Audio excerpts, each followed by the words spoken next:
नमस्कार, are Nayak Hindi education में आपका स्वागत है। आज हमारे अध्ययन का विषय है गोदान उपन्यास, जिसके अंतर्गत हमने पार्ट 1 बना दिया था। अब ये पार्ट 2 है। पार्ट 1 के अंतर्गत हमने ग्रामीण क्षेत्र के अंतर्गत होरी धनिया का जीवन जो भी है उसको देखा।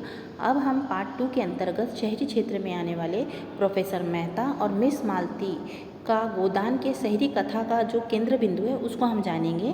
तो चलिए शुरुआत करते हैं। मेहता और मालती का वैचारिक द्वंद्व, यानी हम शहरी क्षेत्र के बारे में बात कर रहे हैं और शहरी क्षेत्र के अंतर्गत प्रोफेसर मेहता और मिस मालती के संबंध के बारे में बात कर रहे हैं और किस तरह से उनमें वैचारिक द्वंद्व चलते हैं उसके बारे में हम बात कर रहे हैं। तो देखिए, प्रोफेसर मेहता और मिस मालती का संबंध गोदान के शहरी कथा का केंद्र बिंदु है। इन दोनों के माध्यम से प्रेमचंद्र ने आधुनिकता, नारी स्वतंत्रता और जीवन के मूल्यों पर एक गंभीर विचार विमर्श प्रस्तुत किया है। अब देखिए, शुरुआती विरोधाभास कैसे होते हैं उनके विचारों में। मिस मालती इंग्लैंड से पढ़ी लिखी, आधुनिक, चंचल और पुरुषों को उंगलियों पर नचाने वाली एक तितली की तरह है। वे पश्चिमी सभ्यता के बाहरी रूप यानी फैशन, पार्टियां, आज़ादी से प्रभावित है। इसके विपरीत प्रोफेसर मेहता दर्शन शास्त्र के एक गंभीर विद्वान हैं। वे खादी पहनते हैं, सादगी जीवन पसंद है और पश्चिमी चमक दमक के विरोधी हैं।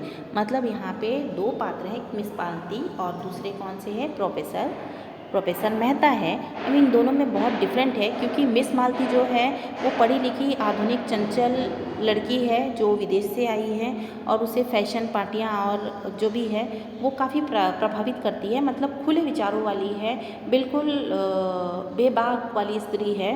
पर इसके विपरीत प्रोफेसर जो मेहता है वो खादी के वस्त्र पहनते हैं, सादगी जीवन उन्हें पसंद है और पश्चिमी चमक दमक के वो विरोधी है। मतलब कहने का मतलब एक अच्छे व्यक्ति है और जो पूर्ण रूप से भारतीय है। और ये जो लड़की है मिस मालती, ये पश्चिमी विचारों वाली है, मॉडल ख्याल की है और मॉडल भी है और ये डॉक्टर है। ठीक है, तो इनके विचारों में, दोनों विचारों में मतलब दोनों का अलग ही स्ट्रक्चर है। एक फैशन वाली है और एक सादगी से जीवन जीने वाले हैं, पर ये दोनों के विचारों में द्वंद्व चलता है और बाद में मिस मालती जो होती है वो प्रोफेसर मेहता की बातों को समझ जाती है और बाद में समाज सुधारक बनती है। तो देखिए, ये स्त्री और पुरुष का दृष्टिकोण किस तरह से दोनों का अलग अलग है वो देखते हैं। दोनों के बीच में एक बड़ा वैचारिक टकराव होता है। राय साहब के यहाँ एक बहस होती है। मालती स्त्री पुरुष की पूर्ण स्वतंत्रता और पश्चिमी अधिकारों की वकालत करती है। जो मालती है वो स्त्री पुरुष दोनों समान है और ये पश्चिमी अधिकारों की वकालत करती है कि इनको दोनों को समान रूप से अधिकार मिलना चाहिए। मेहता का मानना है कि स्त्री का स्थान पुरुष से बहुत ऊंचा है। स्त्री यदि पुरुष बनना चाहेगी तो वह अपनी आंतरिक शक्ति यानी सृजन, दया, त्याग को खो देगी।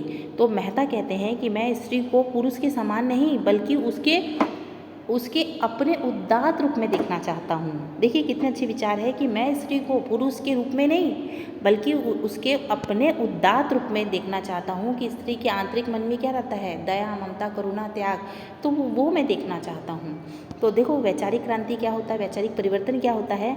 मालती शुरुआत में मेहता को एक रूढ़िवादी पुरुष समझती है, लेकिन धीरे धीरे वे मेहता के विचारों की गहराइयों और उसकी कथा करनी की एकता से प्रभावित हो जाती है। जब वह गांव के शिकार वाले दृश्य में मेहता की निडरता और सेवा भाव को देखती है तो उसका जो अहंकार है वो टूट जाता है। मालती तितली से एक सेवा भावी मतलब मधुमक्खी बन जाती है और लखनऊ के गरीबी के सेवा में जुड़ जाती है। लखनऊ की गरीबी के जो लोग हैं उसकी सेवा में जुड़ जाती है। ये द्वंद्व दोनों को एक दूसरे के करीब लाता है और उनमें प्रेम वासना से ऊपर एक आदर्श प्रेम बन जाता है। मतलब यहाँ पे जो प्रोफेसर मेहता है वो उच्च विचारों वाले पढ़े लिखे प्रोफेसर है और वो एक भारतीय परिवेश का जो दृश्य दिखाते हैं ना, जो खाकी ग्रामीण कपड़े पहनते हैं, सूती वस्त्र पहनते हैं और उनकी जो वेशभूषा है वो सीधी सादी है। पर यहाँ पे जो मिस मालती है डॉक्टर है, आधुनिक विचारों वाली है, इंग्लैंड से आई है। पर बाद में जब मेहता के विचारों से प्रभावित होती है तो वो क्या करती है, वो तितली की जगह क्या बन जाती है, मधुमक्खी मतलब सेवा भावी बन जाती है। लोगों की सेवा में अपने आप को अर्पण कर देती है। तो आशा करते हैं कि गोदान उपन्यास का ये पार्ट 2 आपको समझ में आया होगा। समझ में आया तो लाइक और सब्सक्राइब करें। धन्यवाद।